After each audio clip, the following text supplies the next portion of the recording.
القنصل العام للمملكة المغربية بطرابلس السيدة إكرام شاهين، امرأة حديدية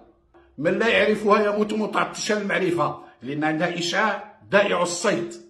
دخلت لنا للقلوب، دخلت لنا للعقول، سكنت في المنازل نتاعها، حبوها الشيوخ كما الأطفال، الكل كيمجد وكيفتخر على أن عندنا مواطنة مغربية قحة وطنية ملكية مخلصة، واللي كتبذل قصارى جهدها من أجل خدمة هذا المواطن، واللي كتقوم يوميا، أقول يوميا، برحلات مكوكية لجميع المكاتب الموجودة هنا بالقنصلية العامة المغربية. فنقول للمغاربة، وهذه رسالة نوجهها، على أن هذه السيدة كتلمع صورة المغرب، كتلمع السيادة المغربية، كتجسد ديك الروح الوطنية الخالصة، والدليل على أن يشهد شاهد من أهلها اللي هما المسؤولين، لأن كل نشاط كتقوم به إلا وتحضروا جميع الهيئات والمؤسسات العمومية والشبه العمومية الإسبانية، وكتحضر بشغف، لأن كاين واحد المنتوج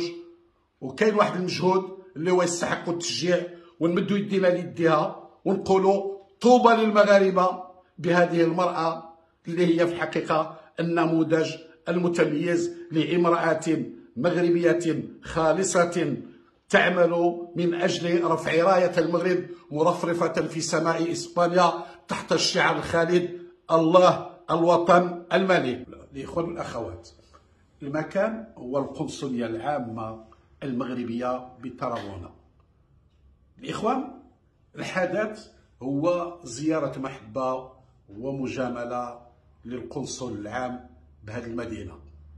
الإخوان والأخوات، هذه الزيارة في الحقيقة جاءت بدافع ما تداولته الألسن بالمنطقة نتاع كاتالونيا عموما،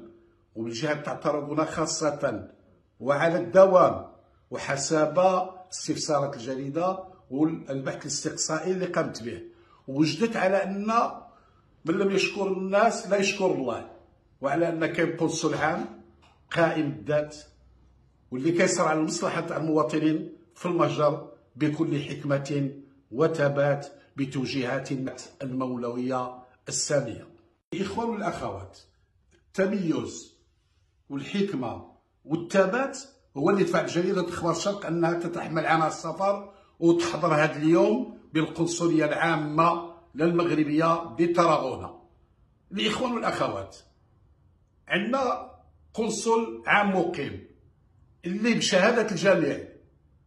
وقد شهد شاهد من أهلها من أهل البلد اللي هما الإسبان على أنها تتميز فعلا بالتميز، على أن عندها ديك الروح الوطنية، على أن عندها روح ملكية خالصة، كتحب هذه المهنة حتى النخاع وكتأدي الواجب، لأن الإخوان والأخوات اللي يخاف الله ما يمكنناش نخافوا منه.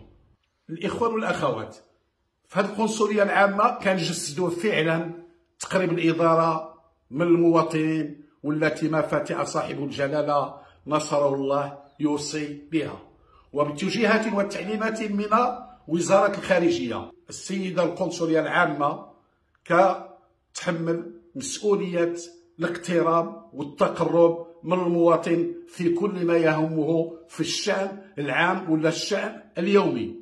الإخوان والأخوات، تحقق إنجاز، وهذا السبق في الحقيقة إداري لما قامت به حتى شي إدارة من قبل، أن تم تخصيص مقعد أكاديمي للبحث العلمي بجامعة طرابلس، وهذه الإخوان في الحقيقة سابقة من نوعها، واللي تحققت مع الإدارة الجديدة للسيدة القنصلية العامة المغربية بطرابلس. وهنيئا لجميع الطلبة المغاربة بهذا الإنجاز العظيم. الإخوان والأخوات، إضافة إلى هذا كتعيش مدينة طرابلس، كتعيش عرس، كتعيش حفل على مدار السنة اللي كتقوم به السيدة القنصلية العامة المغربية بطرابلس، اللي كيعيشوا هاد المغاربة صحبة رجال ونساء البلد، واحد التظاهرات فنية كبيرة، واللي في الحقيقة كتعكس الموروث والخصوصية المغربية بجميع التقاليد تاعها والثقافة تاعها. يتم التسويق اللي هو سياحي محض، واللي كيشهدوا العالم ككل.